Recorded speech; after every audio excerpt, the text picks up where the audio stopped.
কথাটা বলেই রাহা আর এক সেকেন্ডও দাঁড়ালো না। নষ্ট পুরুষ মানুষ জপতে জপতে চলে গেল। ইব্রাজ হালকা রক্তমাখা টিস্যুটা হাতে নিয়ে রাহার যাওয়ার পানে তাকিয়ে কিঞ্চিত হাসলো। রাহা রাগে গিজ গিজ করতে করতে রুমে আসলো। মাকে দেখে রাগটা আরো বেড়ে গেল যেন। মা জিজ্ঞেস করলো, এতক্ষণ লাগলো তোর? মুখের এই অবস্থা কেন? কি হয়েছে? রাহা চেঁচিয়ে বলল, ছাদে যে একটা হনুমান থাকে না, জানো না তুমি? তুমি তো আবার তার পক্ষের লোক।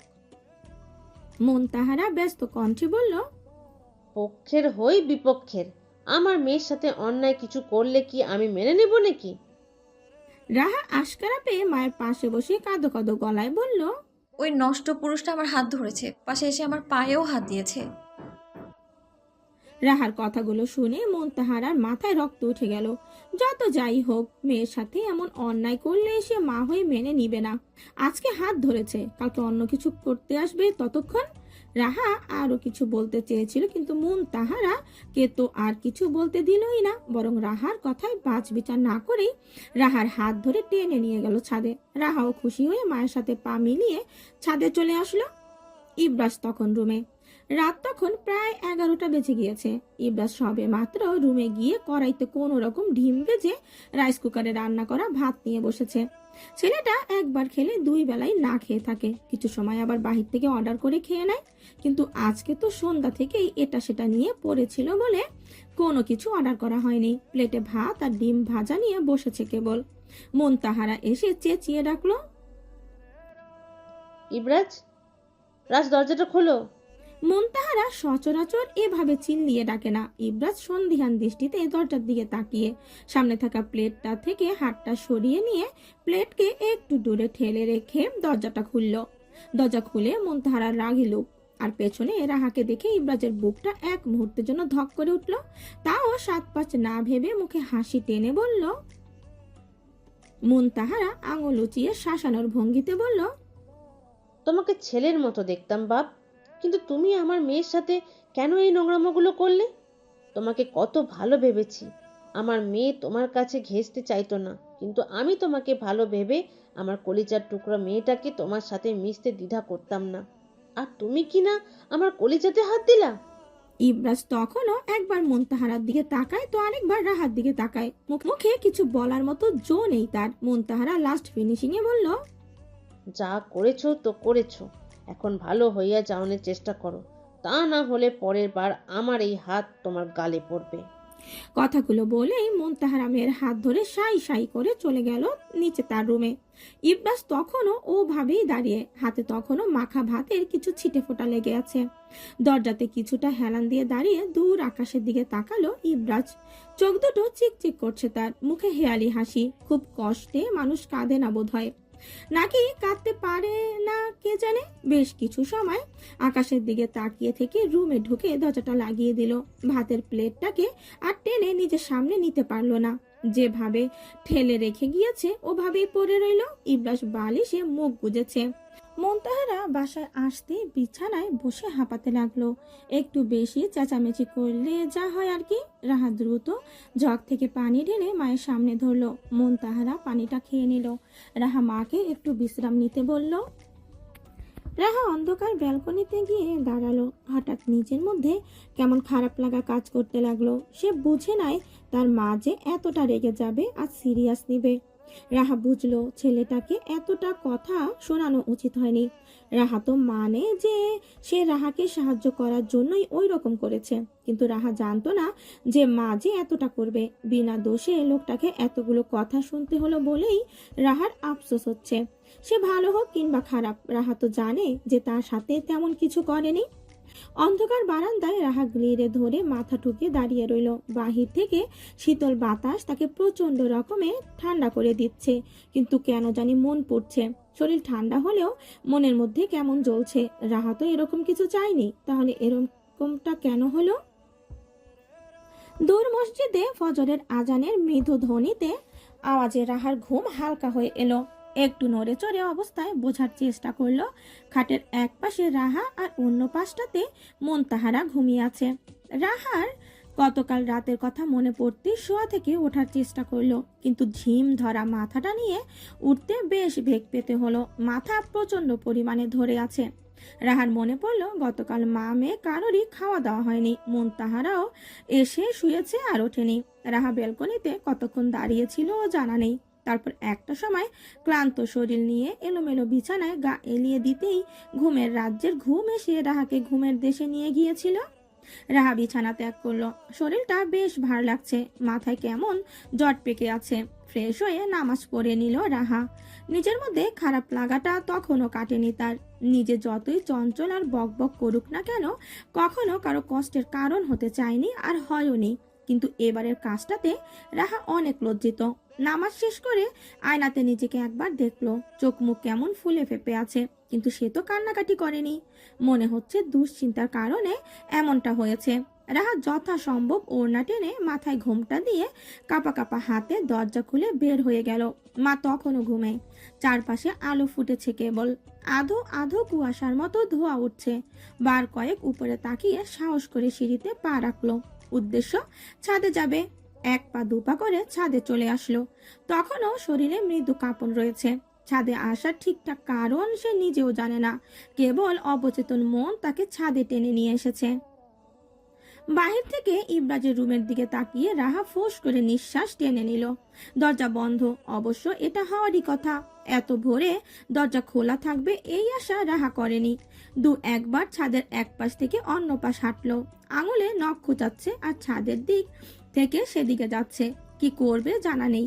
মনকে জিজ্ঞেস করছে ইব্রাজকে সরি বলা উচিত কিনা। মন তাৎক্ষণিক কোনো উত্তর দেয় না। ভীষণ বিরক্ত হয়ে চলে যাওয়ার জন্য পা বাড়িয়ে দিতেই খেয়াল করলো শুষ্ক মরুভূমির ন্যায় ছাদের এক পাশটাতে দুটো টবে ফুলের গাছ।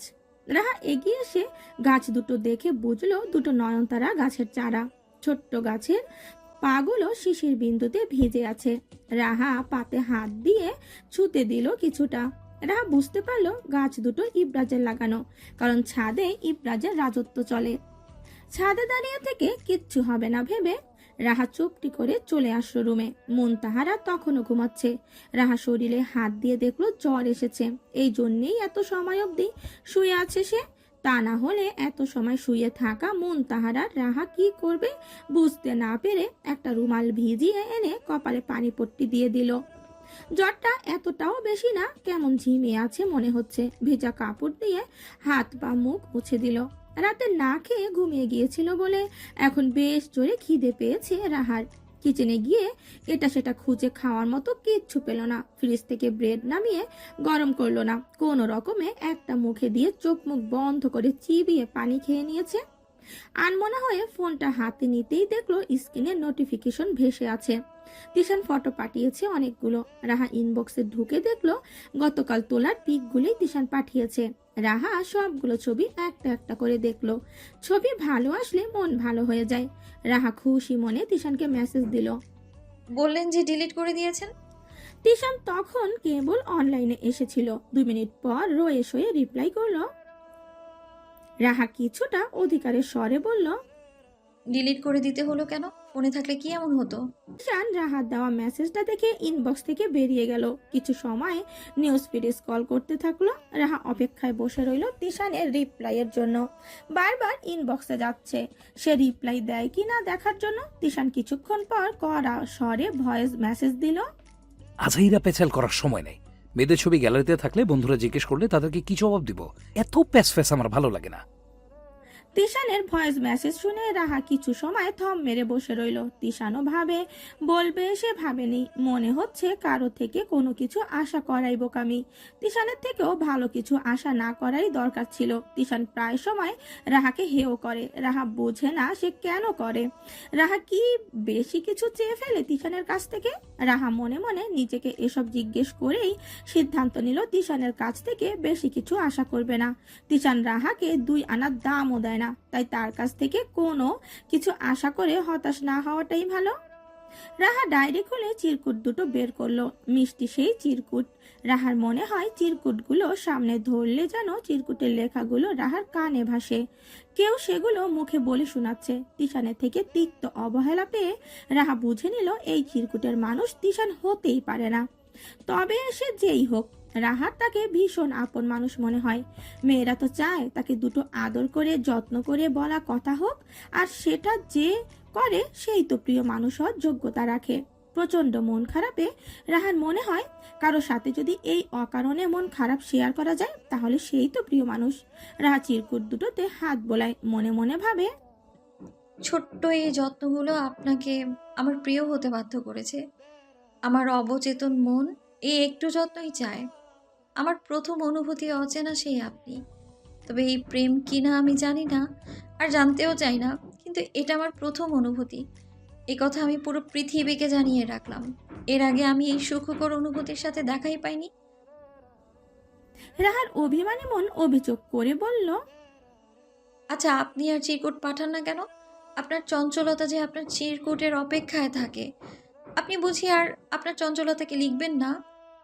চঞ্চলতা মন যে ভীষণ পড়ছে, মনকে শান্ত করার জন্য হলেও লিখেন না হয়। হাবিজাবি কিছু লিখলেও হবে, তাও লিখুন।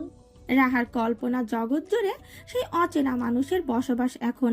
মনে মনে তার সাথে কত কথা হয়, তার হাজারো কথা বলা হয়ে গিয়েছে রাহার। ব্যালকনিতে দাঁড়িয়ে এসবই ভাবছিল রাহা। হঠাৎ মুনতাহারা ডাকলো তাকে। মায়ের ডাক পেয়ে রাহা দ্রুত পায়ে রুমে গিয়ে দেখলো মা তার নাস্তা রেডি করে ফেলেছে। রাহা অবাক হয়ে বলল, আম্মু, তুমি না অসুস্থ? তুমি তো শুয়েছিলে, এসব করলে কখন? মুনতাহারা নাস্তা খেতে খেতে বলল, উঠেছি তো প্রায় অনেকক্ষণ। শরীর ঠিক আছে এখন কিছুটা। তুই তো ব্যালকনিতে যে গেলি আর আসার নামই নেই। আমি নাস্তা গরম করেছি কেবল। বানাতে গেলে লেট হতো। রাহা বুঝতে পারলো একটা মানুষকে নিয়ে ভাবতে ভাবতে সে অন্য জগতে চলে গিয়েছিল। রাহা হাসি মুখে এগিয়ে আসতে মুনতাহারা কপাল কুঁচকে রাহার পায়ের দিকে তাকিয়ে বলল। রাহা মুহূর্তেই থেমে গেল। দ্রুত পায়ের দিকে তাকিয়ে দেখলো যে পাটাতে হোঁচট খেয়েছিল ওই পায়ের নুপুরটাই নেই। তার মানে তো ছাদে পড়েছে, কিন্তু রাহা যে সকালে ছাদে গিয়েছে কই দেখেনি তো। তাহলে কি ইবরাজ পেয়েছে? না, এই কথা আমাকে বলা যাবে না ভেবেই রাহা দ্রুত সামলিয়ে নিয়ে বলল, ইয়ে, আম্মু, এটা তো ছিঁড়ে গেছে, রেখে দিয়েছি। মুনতাহারা স্বাভাবিক হলো। রাহাকে খেতে তাড়া দিল। রাহার বুক ধক ধক করছে। কোনো রকমে একটু নাস্তা খেলো সে। নাস্তা খেয়ে মায়ের চোখ ফাঁকি দিয়ে এক দৌড় দিল ছাদে। রাতে পড়ে যাওয়ার জায়গাটায় চোখ বুলিয়ে দেখলো, না, নূপুর নাই। তাহলে কি ইবরাজ পেয়েছে? রাহা চোখ পিট পিট করে ইবরাজের দরজার দিকে তাকালো, কিন্তু দরজা তখনও বন্ধ। থাই গ্লাস দেওয়া জানালাতে চোখ রাখতেই দেখলো ভেতরে পর্দা ঝুলছে। রাহা বুকে হাত দিয়ে দাঁড়িয়ে আছে, বুঝতে পারছে না ইবরাজকে ডেকে জিজ্ঞেস করবে কিনা। নূপুরগুলো পায়েল সিস্টেমের। বাবা তাকে গতবার জন্মদিনে গিফট দিয়েছিল। নূপুরগুলো স্বর্ণের। মা নিশ্চয়ই নূপুরগুলো চাইবে ঠিক করে এনে দেওয়ার জন্য। তখন রাহা কি বলবে? ইবরাজকেও জিজ্ঞেস করবে কিভাবে? এসব ভাবতে ভাবতেই রাহার চোখ মুখ ফ্যাকাশে হয়ে গেল। হঠাৎ করেই আকাশে মেঘের গর্জন শোনা গেল। রহমান ভিলা বাড়ির ছাদে তানিয়া আর মৌ তখন বসা। মৌ এ বাড়ির নিচতলার ভাড়াটিয়া হলেও বাড়িওয়ালার মেয়ে, মানে তানিয়ার সাথে বেশ মিশে। তানিয়া বেশ চুপচাপ হয়ে বসে আছে, কোনো কিছু নিয়ে মন খারাপ মনে হচ্ছে। মৌ তানিয়াকে তাড়া দিয়ে বলল, আপু, বৃষ্টি আসবে মনে হচ্ছে, চলো যেতে হবে, চলো যাই। তানিয়ার ফর্সা মুখটা লালচে হয়ে আছে। মৌর দিকে তাকিয়ে শান্ত কণ্ঠে বলল, তুমি না হয় যাও, আমার যেতে ইচ্ছে করছে না। মৌ ব্যস্ত কণ্ঠে বলল, তানিয়া আপু, বাই এনি চান্স তুমি কি এই বিকেলে বৃষ্টিতে ভিজতে চাইতেছো নাকি? তানিয়া কিঞ্চিত হাসলো, ঘাড় নাড়িয়ে বলল, নিজেকে জিগাতে আবার দিন রাত লাগে নাকি?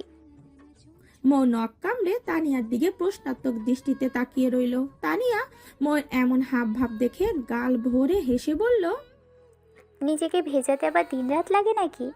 তুমিও না মৌ, একেবারে কাঁচা সব কিছুতে। আমাদের রাহা হলে এতক্ষণে বুঝে যেত তার তানিয়াপুর মন খারাপ। তানিয়ার কথায় মৌয়ের মুখটা ফ্যাকাশে হয়ে গেল। তার মানে মৌ কারো মন পড়তে পারে না। তানিয়া আপুকে এটাই বোঝাতে চাইলো। কথাগুলো মনে মনে বিড়বিড় করতে লাগলো মৌ। তানিয়া এবার মৌকে থামিয়ে দিয়ে বলল, হয়েছে বেচারা মৌ, তোমাকে আর এত কষ্ট করে রিডিং পড়ার মতো আমাকে পড়তে হবে না। পরে দেখা যাবে দাঁত থাকবে না একটুও মুখে। মৌ হাসলো তানিয়ার কথায়। তানিয়া নিজেকে স্বাভাবিক করার চেষ্টা করে বলল, চলো তাহলে চলে যাই। মৌয়ার তানিয়া ছাদ থেকে রুমের উদ্দেশ্যে পা রাখলো। আকাশের অবস্থা খুব খারাপ, মনে হচ্ছে বেশ জোরে সোরে বৃষ্টি নামবে। আজ সকালেই মিস্টার অসিউল রহমান বাসায় এসেছে। সেই থেকে তিশানের মন খারাপ। তার বাবা বাসায় আসা মানে তাকে ঝাড়া, কাজের জন্য তাকে ঝাড়তেই থাকে। তিশানের সেই একই কথা, তার এখনো সময় হয়নি কোনো কিছু করার মতো। আর সে করলে অবশ্যই শিক্ষকতা করবে, তাছাড়া অন্য কোনো কিছুতে করবে না। কিন্তু মিস্টার অসিউল রহমান ছেলেকে তার ব্যবসায় বসাতে চায়। তিশান বাধা দিয়ে বলে, আপনি তো কাজের জন্য সপ্তাহে একদিনও বাসায় থাকতে পারেন না, আবার সেই একই কাজে আমাকেও আমার ফ্যামিলি থেকে আলাদা করতে চান, যেটা আমি কখনোই করব না। প্রতিবারের মতো এবারও এসব নিয়ে ঝামেলা হয়ে গিয়েছে। ঠিক এ কারণেই তো সকাল থেকে তিশানের মেজাজ খারাপ। সে খারাপ মেজাজের শিকার রাহাকেও হতে হয়েছে। তিশান রাহার ওপর রাগটা ঝেড়েছে। তানিয়া ছাদ থেকে এসে ভাইয়ার রুমে গিয়ে বলল, বাবার বকাতে তুমি এখনো গাল ফুলিয়ে রেখেছো ভাইয়া। তিশান তখন কোলের উপর ল্যাপটপ নিয়ে 2 হাত কিবোর্ডে দ্রুত চালাচ্ছে। তানিয়ার কথায় কপাল কুঁচকে বলল, সমস্যা কি? আমার মাথা না খেলে তোদের ভালো লাগে না? কারো রুমে আসতে হলে অনুমতি নিতে হয়তো নাকি? তানিয়া হাসলো, এগিয়ে গিয়ে বিছানায় বসলো। সে জানে রাগের সময় তার ভাইয়ের কথার ধরন খুবই বাজে থাকে। সে কাকে কি বলে ফেলে সেটা ঠিক ঠিকানা নেই। তানিয়া আর তার মা এসবে অভ্যস্ত। তানিয়া আয়েশ করে বলল, এ মা, অনুমতি আবার কি জিনিস? তিশান জানে তার মন খারাপের সময় বোন তাকে খোঁচাতে আসে। তিশান আরো কড়া কড়া কথা শুনিয়ে দিলেও তানিয়ার একটু রাগ লাগে না, বরং সে আরো বেশি খোঁচাতে থাকে। তিশান তানিয়াকে প্রত্যুত্তর না দিয়ে ল্যাপটপের দিকে স্থির দৃষ্টি দিয়ে রেখেছে। তানিয়া ফের বলল, ভাইয়া, তোমার তো ফাইনাল এক্সাম শেষ। মাস্টার্সে অ্যাডমিশন নেওয়ার আগ পর্যন্ত না হয় বাবার কথা মতো ব্যবসাতে জয়েন করো, তারপর তোমার একটা গতি হয়ে গেলেই চলে আসবে। তিশান কড়া দৃষ্টি দিল তানিয়ার দিকে, কঠিন গলায় বলল, তোর বাপ একবার ব্যবসায় ঢুকাতে পারলে জনমেও আর বের হতে দেব না। আর এই, আমার গতি হোক মানে কি রে? হ্যাঁ, আমি কোচিং সেন্টার চালাচ্ছি না? আমার যত টাকা ইনকাম সেটা কোনো প্রাইভেট প্রতিষ্ঠানের কর্মকর্তাও পায় না। হাসছে আমার গতি করতে। বেশি উঠলে তোর বিয়ে দিয়ে গতি করে দেবো বলে দিলাম। তানিয়া তিশানের প্রথম কথাগুলোতে হাসলেও বিয়ের কথাটাতে এসে মুখের হাসিটা মিলিয়ে গেল। চুপটি করে বসে থেকে উঠে চলে আসতেই তিশান ডেকে বলল, কিরে, খোঁচানো শেষ? তানিয়া পেছন থেকে একবার ভাইয়ের দিকে তাকালো, কিন্তু কিচ্ছু বলল না। তিশান ফের বলল, বিয়ের কথা শুনলে তো আগে লাফাতি, আজকে আবার কি হলো? তানিয়া কিছু বলতে ইচ্ছে করলো না। গম্ভীর মুখে তিশানের দিকে কিছুক্ষণ তাকিয়ে থেকে ভারী কণ্ঠে বলল, ভাইয়া, রাহাকে একটু এনে দিবা? তিশান সম্পূর্ণ ঘাড় ঘুরিয়ে তানিয়ার দিকে তাকিয়ে বলল। ওইটারে দিয়ে তুই কি করবি? তানিয়া শুকনো ঠোঁট ভিজিয়ে বলল, ওকেই আমার দরকার। আমার এলোমেলো অহেতুক কথাগুলো মনোযোগ দিয়ে শোনার মতো ওই একটা মানুষই আছে। তিশান ভ্রু নাচিয়ে বলল, বাপ রে, তো আমরা কি তোর কথা শুনি না? আমাদেরকে বল। তানিয়া যেতে যেতে বলল, শুধু শুনলেই হয় না ভাইয়া, কথার মানে বুঝতে হয়, মনে কি চলছে সেটা বুঝতে হয়। শ্রোতা তো সবাই হতে পারে, মন পড়তে পারে কয়জন? তিশান তানিয়া যাওয়ার দিকে তাকিয়ে থেকে মনে মনে ভাবলো, কি এমন হয়েছে যেটা কিনা ওই সাইক্লোনটা বুঝবে আর আমরা কেউই বুঝবো না? আকাশে বৃষ্টি বর্ষণ হচ্ছে, এই বেশি তো এই কম। রাহা ব্যালকনিতে আর মনে বসে বৃষ্টি দেখছে। বৃষ্টির ছিটা গায়ে পড়তে গা কেমন শিরশির হয়ে ওঠে। একদিন গিয়ে 2 দিন হতে চললো, এখনো ইবরাজের দেখা সাক্ষাৎ পাওয়া যায়নি। রাহা যতবারই ইবরাজের দেখা পাওয়ার চেষ্টা করেছে কিংবা দরজায় উকি মেরেছে, ততবারই দরজা বন্ধ পেয়েছে। রাহা হতাশ নিঃশ্বাস ফেলেছে কেবল। ইবরাজকে সরি বলার জন্য আর নুপুরের কথা জিজ্ঞেস করার জন্য তো রাহা তার দেখা পাওয়ার চেষ্টা করছে, কিন্তু পাচ্ছে কই? যে ছেলেকে আগাগোড়া সম্পূর্ণ এড়িয়ে চলতো, তার দেখা পাওয়ার জন্য আজ এত চেষ্টা, এটা ভাবতেই রাহা হতাশ হলো। এদিকে চিরকুট দাতার কোনো খোঁজ নেই। বৃষ্টি বর্ষণের দিনে রাহার ভীষণ মন চাচ্ছে সেই অচেনা মানুষ রাহাকে নিয়ে 2 লাইন লিখে পাঠাক।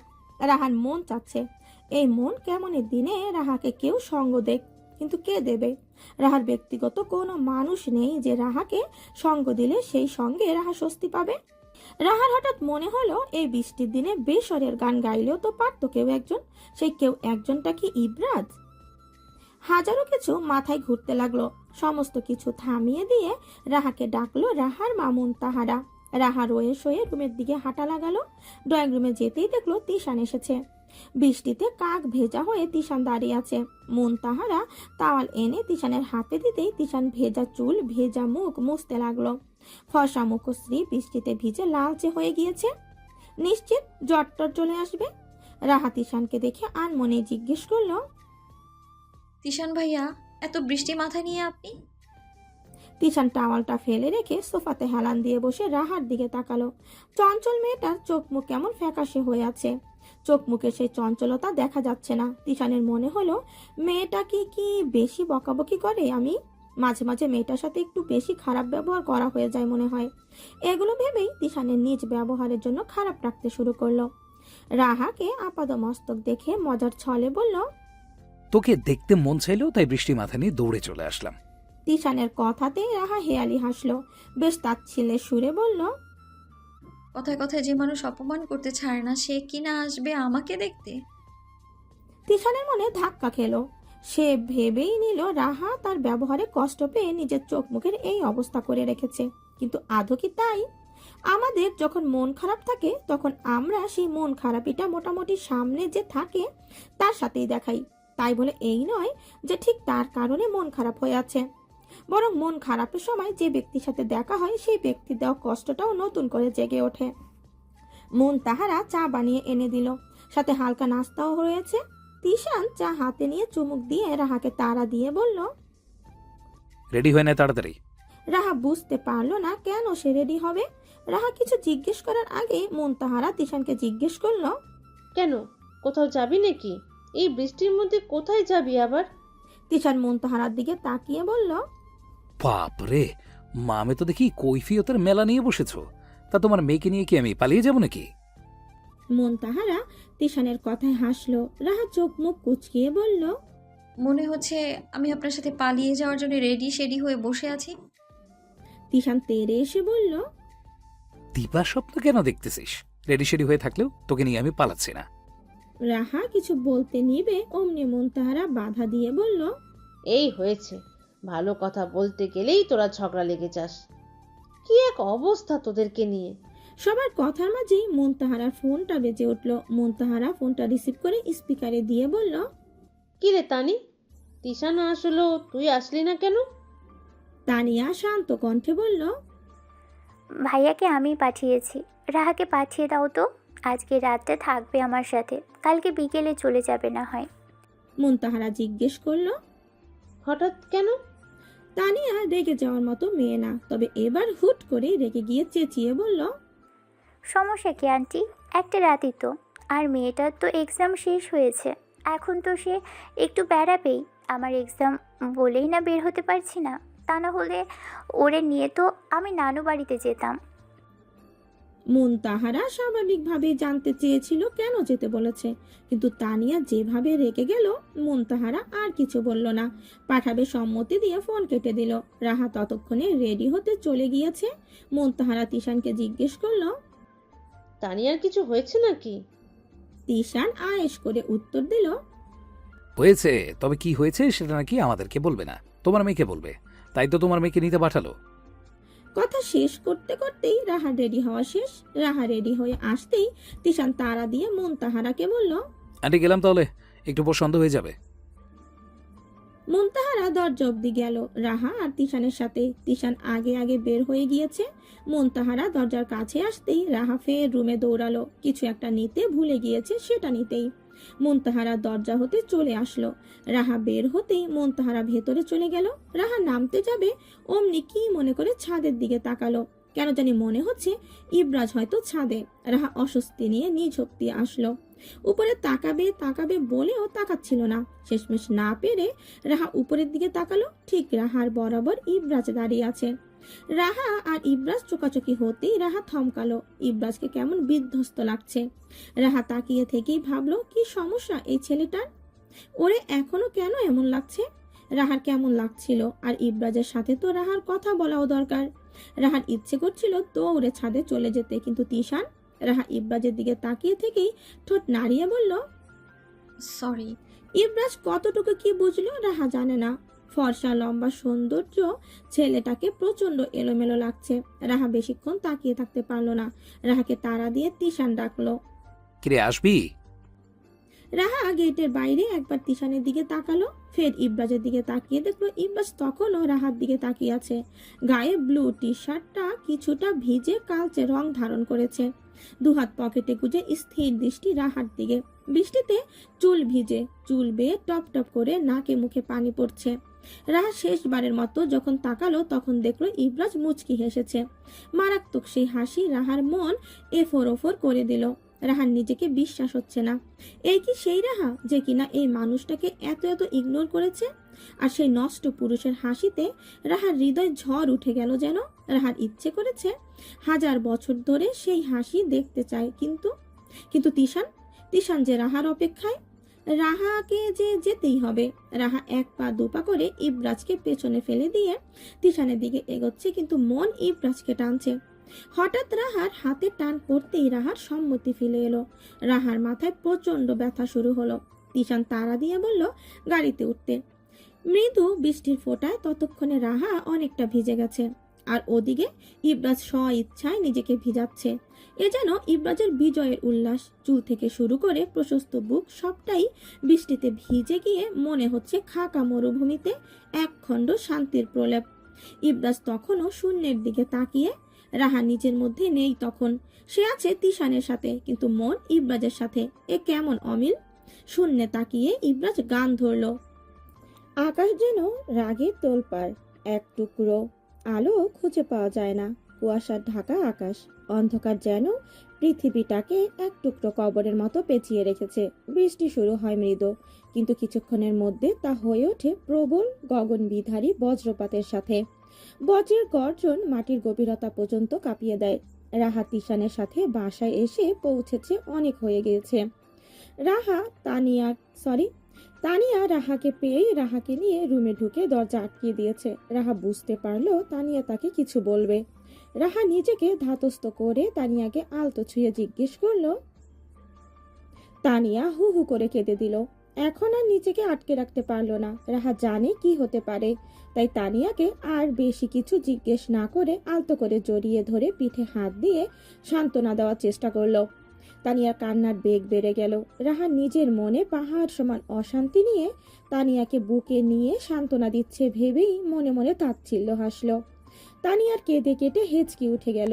ভাঙা গলায় বলল, সে আমার সাথে কি করে পারলো এরকমটা করতে বলতো রাহা? পুরুষ মানুষ কিভাবে এত নিষ্ঠুর হতে পারে? রাহার এবার বুঝতে অসুবিধা হলো না যে ঠিক কি হয়েছে। তানিয়ার বয়ফ্রেন্ড সাজিদ, যার সাথে তানিয়ার রিলেশন প্রায় 3 বছরের। রাহা তাদের সম্পর্কে সবকিছুই জানে। সামান্য ঝগড়া হলেও তানিয়া রাহাকে না জানিয়ে থাকে না। দুজনের সম্পর্কের একমাত্র জানতা কেবল রাহা। কিন্তু তানিয়া এভাবে কান্না করছে মানে কঠিন কিছু হয়েছে। রাহা শান্ত কণ্ঠে জিজ্ঞেস করলো, সাজিদ ভাইয়া কি আবারও ঝগড়াঝাটি করেছে আপু? তানিয়া তেতে উঠে বলল, ঝগড়া? এটা করলেও তো হতো, এটা তো সে করতোই। তাও আমি সব সময় মানিয়ে নিয়েছি। সে ভুল করলেও আমি সরি বলে নিয়েছি, কিন্তু এখন যেটা করলো। রাহা ব্যস্ত কণ্ঠে বলল। করেছেটা কি বলো না। তানিয়া দু হাতে মুখ ঢেকে নিয়ে কান্নায় ভেঙে পড়ল। কোনো রকমে কান্না থামিয়ে হেঁচকি তোলা কণ্ঠে বলল, রাহা, ওই নিষ্ঠুর পুরুষটা আজকে 3 দিন হয়েছে বিয়ে করে ফেলেছে। রাহা স্তব্ধ হয়ে গেল। এটা কি করে সম্ভব? রাহা জানতো সাজিদ তানিয়াকে কতটা ভালোবাসতো।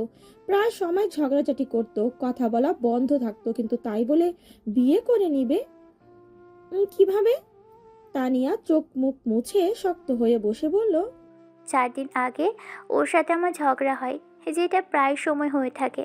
কিন্তু আমার সাথে ঝগড়া করেই নাকি সে বিয়ে করে ফেলেছে। আমি আমার এক বন্ধুর থেকে জেনেছি। সাজিদ আমাকে সব জায়গা থেকে ব্লক করে দিয়েছে। আমি কি করবোটা কি বলতো? রাহা তীক্ষ্ণ দৃষ্টিতে মেঝেতে চেয়ে রইল কিছুক্ষণ। মানুষ কতটা নিষ্ঠুর হতে পারে সেটা ভাবছে। তারপর বেশ বড়দের মতো করে বলল, দেখো আপু, সাজিদ ভাইয়া তোমার সাথে ইচ্ছে করে ঝগড়াটা করেছে যেন সে এটার উছিলায় বিয়েটা করতে পারে। তার আসলে এমনটাই প্ল্যান ছিল। তুমি প্লিজ ভেঙে পড়ো না। সে তোমার সাথে অন্যায় করেছে, তুমি তো অন্যায় করনি। আর অন্যায়ের শাস্তি ঠিকই একদিন পাবে। এরকম একটা চিট মানুষের কাছ থেকে তুমি মুক্তি পেয়েছো, তাতে আলহামদুলিল্লাহ বলো। রাহা যত সহজে কথাগুলো বলেছে ঠিক ততটা সহজে তানিয়া মেনে নিতে পারবে না, কিন্তু মানতে তাকে হবেই। আকাশে তখনও বৃষ্টি কমেনি। তানিয়া রাহার কোলে মাথা রেখে কাঁথা মুড়ি দিয়ে শুয়ে রইল, চোখে তার তখনও বিষণ্ণতা। রাহা জানালা দিয়ে তখন দূর অন্ধকার বৃষ্টিময় আকাশের দিকে তাকিয়ে দীর্ঘশ্বাস ফেলল। রাহা ভাবতে লাগলো,